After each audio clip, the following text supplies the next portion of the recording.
നോട്ടിന് പകരം plastic not പുറത്തിറക്കാൻ സർക്കാർ തീരുമാനിച്ചു. ഇടപാടുകൾ ഇ-ബാങ്കിംഗ് വഴിയാക്കണമെന്ന നിർദ്ദേശത്തിന് പിന്നാലെയാണ് കേന്ദ്ര ധനമന്ത്രാലയം നോട്ടുകളും പ്ലാസ്റ്റിക് നിർമ്മിതമാക്കുന്നത്. RBI നിർദ്ദേശം അംഗീകരിച്ചതായി ധനസഹമന്ത്രി അർജുൻ മേഘവാൾ ലോക്സഭയെ അറിയിച്ചു.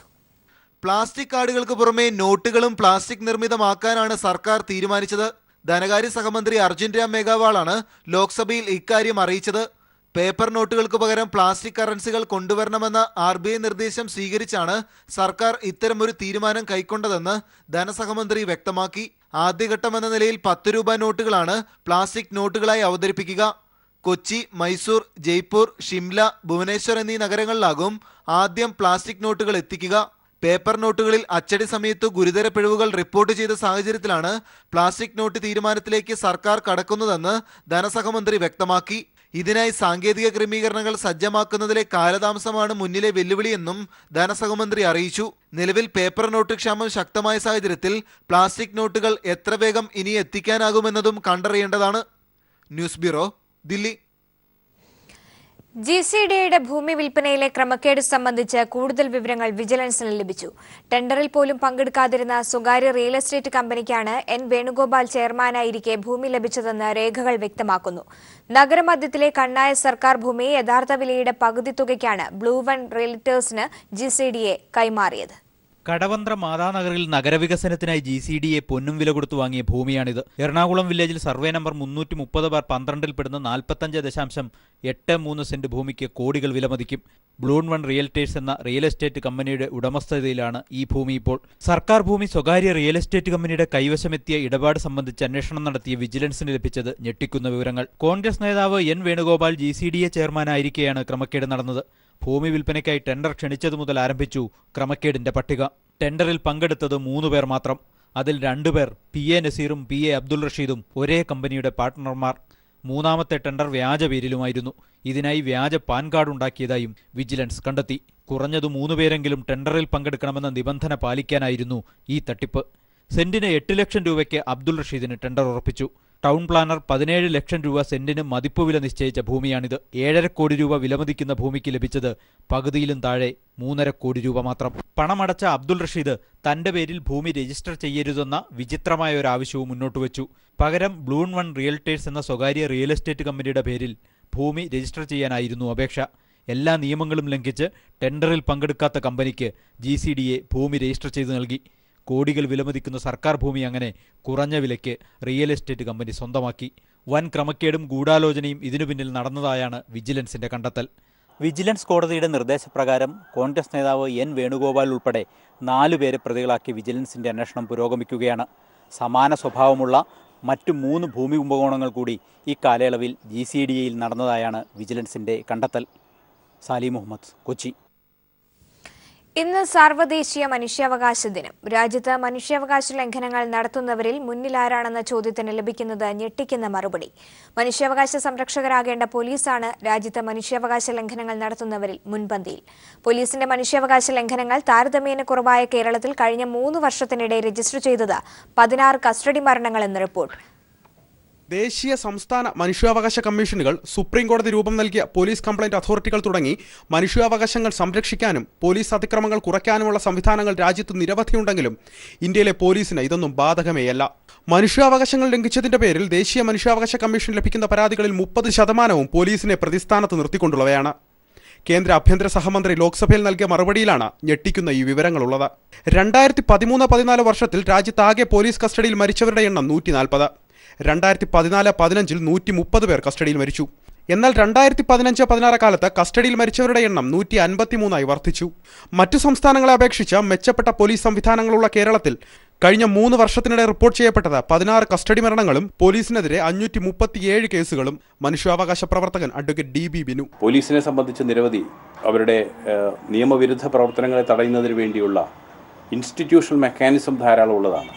പക്ഷേ എന്നിട്ടും ആ പോലീസ് അതിക്രമങ്ങളെ ഫലപ്രദമായി തടയുന്നതിന് കഴിയുന്നില്ല എന്നാണ് ഈ കണക്കുകൾ വ്യക്തമാക്കുന്നത്. കഴിഞ്ഞ 3 വർഷത്തിനിടെ രാജ്യത്ത് പോലീസിനെതിരെ ഏറ്റവും കൂടുതൽ കേസ് രജിസ്റ്റർ ചെയ്തത് ഉത്തർപ്രദേശിൽ 72,730 കേസുകൾ. എന്നാൽ 46 കസ്റ്റഡി മരണങ്ങളുള്ള ഉത്തർപ്രദേശിനെ ബഹുദൂരം പിന്നിലാക്കി മഹാരാഷ്ട്രയാണ് കസ്റ്റഡി മരണങ്ങളിൽ ഒന്നാമതുള്ള സംസ്ഥാനം. 84 കസ്റ്റഡി മരണങ്ങൾ. 34 കസ്റ്റഡി മരണങ്ങളുമായി പശ്ചിമബംഗാളും തൊട്ടുപുറകെ. 2014 ഏപ്രിൽ 1 മുതൽ 2016 ഒക്ടോബർ 31 വരെയുള്ള ലഭ്യമായ കണക്കുകളനുസരിച്ച് രാജ്യത്താകമാനം പോലീസിനെതിരെ രജിസ്റ്റർ ചെയ്ത കേസുകളുടെ എണ്ണം 1,21,604 ആണ്. ഇനി രജിസ്റ്റർ ചെയ്യാത്ത കേസുകളുടെ എണ്ണം എത്രയെന്ന് വെറുതെ ഒന്ന് ഊഹിക്കുക കൂടി ചെയ്യുക. അലക്സ് റാം മുഹമ്മദ്, കൊച്ചി. അനന്തപുരിയുടെ സിനിമാ കാഴ്ചകൾ.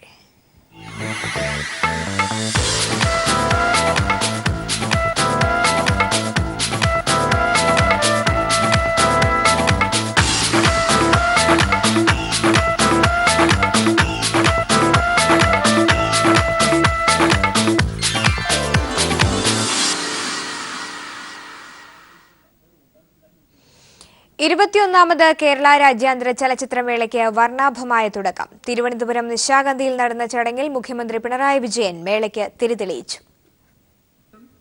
ഒരാഴ്ച നീണ്ടു നിൽക്കുന്ന ലോകക്കാഴ്ചകളിലേക്കാണ് തലസ്ഥാനം മിഴിതുറന്നത്. പ്രൗഢഗംഭീരമായ ചടങ്ങിൽ മുഖ്യമന്ത്രി പിണറായി വിജയൻ മേളയുടെ ഔദ്യോഗിക ഉദ്ഘാടനം നിർവഹിച്ചു. 21ാമത് മേളയ്ക്ക് 21 തിരിതെളിയിച്ചാണ് തുടക്കമായത്. Films have become a means of attracting people to visit the state, and in that way it gives a boost to tourism. Here you will get a chance to meet and interact with one of the most cine-literate audience in the world. കേരളത്തിലെ cinema ആസ്വാദകരുടെ മികവിനെക്കുറിച്ചുള്ള മുഖ്യമന്ത്രിയുടെ വാക്കുകളിൽ ചെറിയ തിരുത്തുവരുത്തി ചടങ്ങിലെ മുഖ്യാതിഥിയായ പ്രശസ്ത നടനും സംവിധായകനുമായ Amol Palekar. This festival is rightfully holds the pride place in this state. I would like to make a humble correction to that. It is not only to the state but to the entire country that it holds a place of pride. Czechoslovakian സംവിധായകൻ Jyri മെൻസിലിനെ സമഗ്ര സംഭാവനയ്ക്കുള്ള പുരസ്കാരം നൽകി മേള ആദരിച്ചു.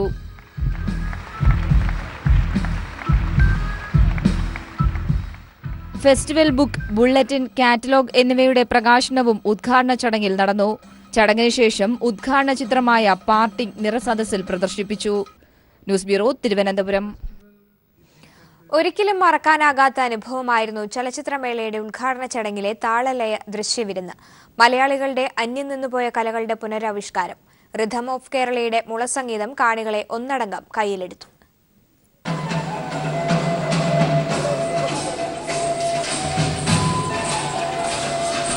പ്രകൃതിയിലേക്കുള്ള തിരിച്ചുപോക്കിന്റെയും വിളവെടുപ്പിന്റെയും ശീലുകൾ അതായിരുന്നു മുളം തണ്ടിൽ നിന്നുയർന്ന ഓരോ താളവും.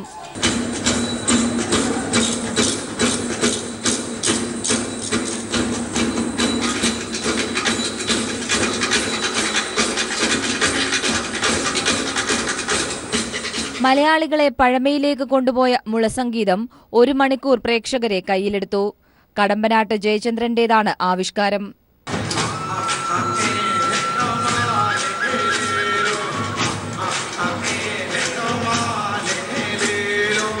മുളസംഗീതത്തിന്റെ മാസ്മരികതയ്ക്ക് ശേഷം 21 മിഴാവുകൾക്കൊപ്പം ഇടയ്ക്കും ഇലത്താളവും ചേർന്നൊരുക്കിയ മോഹിനിയാട്ടം ഉദ്ഘാടന ചടങ്ങിനെ ഉത്സവ ഛായയിലാഴ്ത്തി.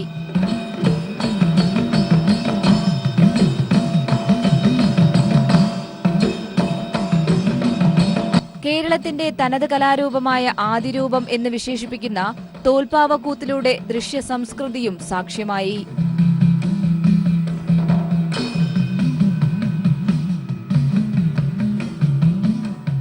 പ്രമുഖ നാടക സിനിമാ സംവിധായകൻ പ്രമോദ് പയ്യന്നൂരാണ് കലാവിരുന്ന് അണിയിച്ചൊരുക്കിയത്.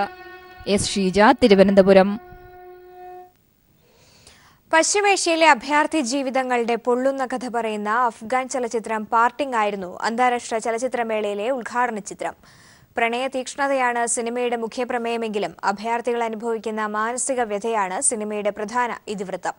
ചലച്ചിത്ര ആവിഷ്കാരങ്ങൾക്ക് കടുത്ത മതവിലക്കുള്ള അഫ്ഗാനിസ്ഥാനിൽ നിന്നെത്തിയ പാർട്ടിങ്ങിനെ കാണികൾ ഹർഷാരവത്തോടെയാണ് സ്വീകരിച്ചത്. തിരികെ വാർത്തയിലേക്ക്.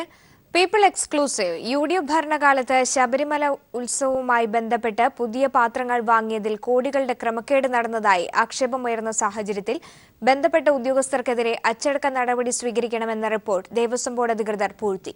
അന്നത്തെ ശബരിമല ദേവസ്വം എക്സിക്യൂട്ടീവ് ഓഫീസർ അടക്കമുള്ളവരിൽ നിന്ന് പ്രസ്തുത തുക തിരിച്ചുപിടിക്കണമെന്നും നിയമ നടപടി കൈക്കൊള്ളണമെന്നുമുള്ള ലോക്കൽ ഫണ്ട് ഓഡിറ്റ് വിഭാഗത്തിന്റെ റിപ്പോർട്ടാണ് 2 വർഷമായി പൂഴ്ത്തിയത്. ഉന്നത കോൺഗ്രസ് നേതാക്കളുടെ ഇടപെടലിനെയും സമ്മർദ്ദത്തെയും തുടർന്നാണ് അന്വേഷണം മരവിപ്പിച്ചത്. 2013-14 കാലഘട്ടത്തിലെ മണ്ഡല മകരവിളക്കുത്സവവുമായി ബന്ധപ്പെട്ട 1,87 ലക്ഷം രൂപ ബോർഡ് ഫണ്ടിൽ നിന്നും ചെലവഴിച്ച് പുതിയ പാത്രങ്ങൾ വാങ്ങിയത് അന്യായമാണെന്ന് ലോക്കൽ ഫണ്ട് ഓഡിറ്റ് വിഭാഗം കണ്ടെത്തുകയും സ്റ്റോക്ക് വെരിഫിക്കേഷൻ സമയത്ത് നടപടിയെ ശക്തമായി എതിർക്കുകയും ചെയ്തിരുന്നു. മാത്രവുമല്ല, എക്സിക്യൂട്ടീവ് ഓഫീസറിൽ നിന്നും തുക ഈടാക്കാൻ നടപടി സ്വീകരിക്കണമെന്ന് ശുപാർശ ചെയ്ത് റിപ്പോർട്ടും നൽകി. ഹൈക്കോടതിക്കും തിരുവിതാംകൂർ ദേവസ്വം ബോർഡിനും റിപ്പോർട്ട് കൈമാറിയിരുന്നു. ഈ റിപ്പോർട്ടാണ് ബോർഡ് അധികൃതർ തന്നെ പൂഴ്ത്തിയത്. അന്നത്തെ ദേവസ്വം മന്ത്രി VS ശിവകുമാറിന്റെ സഹോദരനും ഇപ്പോഴത്തെ ദേവസ്വം ബോർഡ് സെക്രട്ടറിയുമായ VS ജയകുമാർ ശബരിമല എക്സിക്യൂട്ടീവ് ഓഫീസറായിരിക്കെയായിരുന്നു ഈ നടപടി. ശബരിമലയിൽ ആവശ്യത്തിലധികം പാത്രങ്ങൾ ഉള്ളപ്പോൾ പുതിയവ വാങ്ങിയത് അന്യായമാണെന്നായിരുന്നു ലോക്കൽ ഫണ്ട് ഓഡിറ്റ് വിഭാഗം കണ്ടെത്തിയിരുന്നത്. എക്സിക്യൂട്ടീവ് ഓഫീസറുടെ ഭാഗത്ത് വീഴ്ച ഉണ്ടായെന്ന് കണ്ടെത്തുകയും കമ്മീഷണറെയും ഫിനാൻസ് ആൻഡ് അക്കൗണ്ട്സ് ഓഫീസറെയും അന്വേഷണത്തിന് ബോർഡ് ചുമതലപ്പെടുത്തുകയും ചെയ്തിരുന്നു. പക്ഷേ ഒരു തവണ പോലും ഇവർ യോഗം ചേർന്നിട്ടില്ല. 3 മാസത്തിലൊരിക്കൽ ബോർഡ് പ്രവർത്തന റിപ്പോർട്ട് സർക്കാരിന് കൊടുക്കണമെന്ന് 2007 ഏപ്രിൽ 12 പുറപ്പെടുവിച്ച ഗസറ്റ് വിജ്ഞാപനത്തിൽ പറഞ്ഞെങ്കിലും അതും പാലിച്ചിട്ടില്ല. ലോക്കൽ ഫണ്ട് ഓഡിറ്റ് തന്നെ അഴിമതി കണ്ടെത്തിയ സ്ഥിതിക്ക് സംസ്ഥാന വിജിലൻസ് ഇക്കാര്യങ്ങളെല്ലാം അന്വേഷിക്കണമെന്നാണ് ജീവനക്കാർ ആവശ്യപ്പെടുന്നത്. കോടികളുടെ അഴിമതി അന്വേഷണ ഫയലുകൾ കമ്മീഷണർ ഓഫീസിൽ കെട്ടിക്കിടക്കുകയാണ്. വിജേഷ് നടുവിൽ, സന്നിധാനം. സംസ്ഥാനത്ത് വിജയകരമായ പഞ്ചവത്സര പദ്ധതിയുടെ നടത്തിപ്പ് മാതൃകയാക്കാൻ ഉത്തർപ്രദേശ്. കേരളം പദ്ധതി നടപ്പാക്കുന്നത് സംബന്ധിച്ച് പഠിക്കാൻ ഉത്തർപ്രദേശ് ആസൂത്രണ കമ്മീഷൻ അംഗം തലസ്ഥാനത്തെത്തി. ഹരിത കേരളം മിഷന്റെ പ്രവർത്തനങ്ങളും അംഗം പഠന വിധേയമാക്കുന്നുണ്ട്. കേരളത്തിൽ ആസൂത്രണ ബോർഡ് ഫലപ്രദമായി പ്രവർത്തിക്കുന്നതും പഞ്ചവത്സര പദ്ധതി വിജയകരമായി നടപ്പാക്കുന്നതും മാതൃകയാക്കാൻ ഒരുങ്ങുകയാണ് ഉത്തർപ്രദേശ്. ഇതിനായി ഉത്തർപ്രദേശ് മുഖ്യമന്ത്രി അഖിലേഷ് യാദവിന്റെ നിർദ്ദേശപ്രകാരം ആസൂത്രണ കമ്മീഷൻ അംഗം ഡോക്ടർ സിദ്ധാർത്ഥ് ത്രിപതി കേരളത്തിലെത്തി. കേരളം മറ്റ് സംസ്ഥാനങ്ങൾക്ക് മികച്ച മാതൃകയാണെന്ന് ത്രിപതി പറയുന്നു. We all know in India Kerala is doing really well in terms of planning and planning in terms of local self-government and involvement of people in the entire planning process. So something which we also in UP would want to do that. സർക്കാർ കഴിഞ്ഞ ദിവസം തുടക്കമിട്ട ഹരിത കേരളം മിഷന്റെ പ്രവർത്തനങ്ങളും സിദ്ധാർത്ഥ് ത്രിപതി പഠനവിധേയമാക്കുന്നുണ്ട്. I was rather impressed by the involvement of people in this entire mission. And I think something which all the states of India should follow. Haritha Kerala mission vice chairperson doctor TN Seema. ഓരോ പ്രദേശത്തെയും ഈ രംഗത്തുള്ള വികസന പ്രവർത്തനങ്ങളെ മുന്നോട്ട് കൊണ്ടുപോകാനായിട്ടുള്ള അതിൻ്റെ ഒരു തുടക്കമാണ്. ഹരിത കേരളം മിഷന്റെ ഭാഗമായി തലസ്ഥാനത്തെ വിവിധയിടങ്ങളിൽ നടന്ന പ്രവർത്തനങ്ങൾ കണ്ടു മനസ്സിലാക്കിയാണ് ത്രിപതി മടങ്ങിയത്. News bureau, Thiruvananthapuram. എൻഡോസൾഫാൻ ദുരിതബാധിതർ വീണ്ടും പ്രക്ഷോഭരംഗത്ത്. ജനകീയ പീഡിത മുന്നണി നേതൃത്വത്തിൽ ദുരിതബാധിതർ വിവിധ ആവശ്യങ്ങൾ ഉന്നയിച്ച് കാസർഗോഡ് കളക്ടറേറ്റ് മാർച്ചും ധർണയും നടത്തി. എൻഡോസൾഫാൻ സെൽ പ്രവർത്തന സജ്ജമാക്കണമെന്നും മെഡിക്കൽ ക്യാമ്പും ദുരിതാശ്വാസ പ്രവർത്തനങ്ങളും സംഘടിപ്പിക്കണമെന്നും ദുരിതബാധിതർ ആവശ്യപ്പെട്ടു. കഴിഞ്ഞ UDF സർക്കാരിന്റെ കാലത്ത് തന്നെ എൻഡോസൾഫാൻ സെൽ പ്രവർത്തനരഹിതമായി. കഴിഞ്ഞ ജനുവരിയിലാണ് അന്നത്തെ കൃഷിമന്ത്രി KP മോഹനൻ അധ്യക്ഷനായിരുന്ന സെൽ യോഗം ഏറ്റവും ഒടുവിൽ ചേർന്നത്. പിന്നീട് സെൽ പുനഃസംഘടനയോ യോഗമോ നടന്നില്ല. ദുരിതബാധിതരുടെ ബാങ്ക് വായ്പകൾക്ക് പ്രഖ്യാപിച്ച മൊറട്ടോറിയം കാലാവധി ദീർഘിപ്പിക്കുന്നതിനും 1000 രൂപ ഓണം അലവൻസ് അനുവദിക്കുന്നതിനും LDF സർക്കാർ തയ്യാറായി. എന്നാൽ മാസങ്ങൾക്ക് മുമ്പ് നടക്കേണ്ടിയിരുന്ന മെഡിക്കൽ ക്യാമ്പ് അനന്തമായി നീളുകയാണ്. കടങ്ങൾ എഴുതിത്തള്ളുന്നതും പുനരധിവാസ ഗ്രാമം ഉൾപ്പെടെയുള്ള ദുരിതാശ്വാസ പദ്ധതികളും പാതി വഴിയിലാണ്. ഈ സാഹചര്യത്തിലാണ് ദുരിതബാധിതർ വീണ്ടും പ്രക്ഷോഭം തുടങ്ങിയത്. Collectorate March K. അജിത ഉദ്ഘാടനം ചെയ്തു.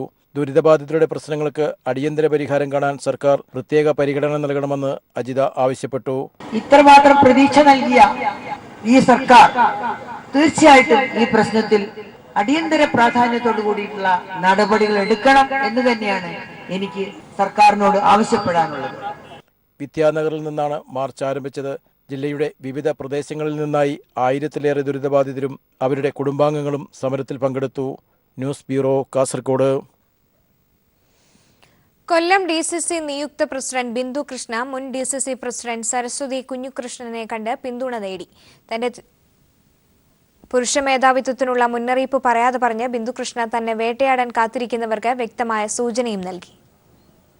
എല്ലാ ഗ്രൂപ്പുകളും അക്ഷരാർത്ഥത്തിൽ ഒന്ന് ഞെട്ടിയ സംഭവമായിരുന്നു ബിന്ദു കൃഷ്ണയെ കൊല്ലത്തിന്റെ സാരഥിയാക്കിക്കൊണ്ടുള്ള ഹൈക്കമാൻഡിന്റെ പ്രഖ്യാപനം. കൊല്ലത്ത് ഇടതുപക്ഷത്തിന് കരുത്തു പകർന്ന മേഴ്സിക്കുട്ടിയമ്മയുടെയും ഐഷ പോറ്റിയുടെയും തിളക്കമാർന്ന വിജയവും ഇവരുടെ സ്ഥാനാർത്ഥിത്വം വീട്ടമ്മമാരുടെ ഇടയിൽ സൃഷ്ടിച്ച ചലനങ്ങളും മനസ്സിലാക്കിയാണ് കൊല്ലത്ത് കോൺഗ്രസിനെ നയിക്കാനുള്ള അവസരം ബിന്ദു കൃഷ്ണയ്ക്ക് ഹൈക്കമാൻഡ് നൽകിയത്.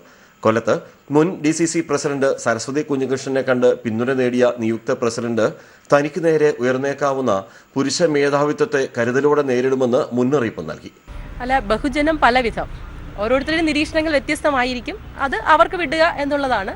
എന്നെ സംബന്ധിച്ചിടത്തോളം ഒരുപക്ഷെ ഞാൻ ചെറുപ്പം മുതൽ പാർട്ടി പ്രവർത്തനം നടത്തി വന്ന ഒരാളാണെന്ന് അറിയാത്തവരായിരിക്കാം, പാർട്ടിയുടെ പ്രവർത്തന ശൈലി അറിയാത്തവരായിരിക്കും. അതെന്തും ആയിക്കോട്ടെ, അതിനെക്കുറിച്ചൊന്നും ബോധർ ചെയ്യുന്നില്ല. നമ്മുടെ മുന്നിൽ എന്താണ് എൻ്റെ പ്രവർത്തനങ്ങളിലെ സത്യസന്ധമായൊരു നിരീക്ഷണമാണെങ്കിൽ ആത്മാർത്ഥയും സത്യസന്ധയും മാത്രമാണ് എനിക്ക് എന്നും മുതൽക്കൂട്ടും കരുത്തുമായിട്ടുള്ളത്. അത് വെച്ചുകൊണ്ട് ഈ ജില്ലയിലെ കോൺഗ്രസ് പ്രവർത്തകരെ എല്ലാവരെയും വിശ്വാസത്തിലെടുത്തുകൊണ്ട് ഈ ജില്ലയിലെ പൊതുജന സാമാന്യത്തെ വിശ്വാസത്തിലെടുത്തുകൊണ്ട് മുന്നോട്ട് പോകും. ജില്ലയിൽ കോൺഗ്രസിനെ ശക്തിപ്പെടുത്തുന്നതിനോടൊപ്പം പ്രതിപക്ഷത്തിന്റെ ദൗത്യം നിറവേറ്റുമെന്നും ബിന്ദുകൃഷ്ണ വ്യക്തമാക്കി. പാർട്ടിക്കുള്ളിൽ നിന്നും പുറത്തുനിന്നും തനിക്കെതിരെ ഉയർന്നേക്കാവുന്ന ആക്ഷേപങ്ങളും ആരോപണങ്ങളും നേരിടാൻ ഒരുങ്ങിത്തന്നെയാണ് ബിന്ദുകൃഷ്ണയുടെ മുന്നോട്ട് പോക്ക്. രാജ്കുമാർ, ന്യൂസ് ബ്യൂറോ, കൊല്ലം. തിരികെ വാർത്തയിലേക്ക്. 4 ദിവസമായി വാളയാർ അഹല്യ ക്യാമ്പസിൽ നടന്നുവന്ന ആർട്സ് ഫെസ്റ്റ് സമാപിച്ചു. സമ്മാന വിതരണവും സമാപന സമ്മേളന ഉദ്ഘാടനവും VT ബൽറാം MLA നിർവഹിച്ചു. വിവിധ വിഭാഗങ്ങളിലായി നടന്ന മത്സരത്തിൽ Ahalya Ayurveda medical college overall ചാമ്പ്യന്മാരായി. വ്യക്തിഗത വിഭാഗത്തിലെ വിജയികൾക്ക് Ahalya international foundation trustee AG Ajith Prasad, heritage village director doctor RVK Varma, Ahalya CEO Manoj Toms, Ayurveda college principal doctor Sajith Mangalassery എന്നിവർ ട്രോഫികൾ സമ്മാനിച്ചു. തുടർന്ന് സംഗീത പരിപാടിയും അരങ്ങേറി.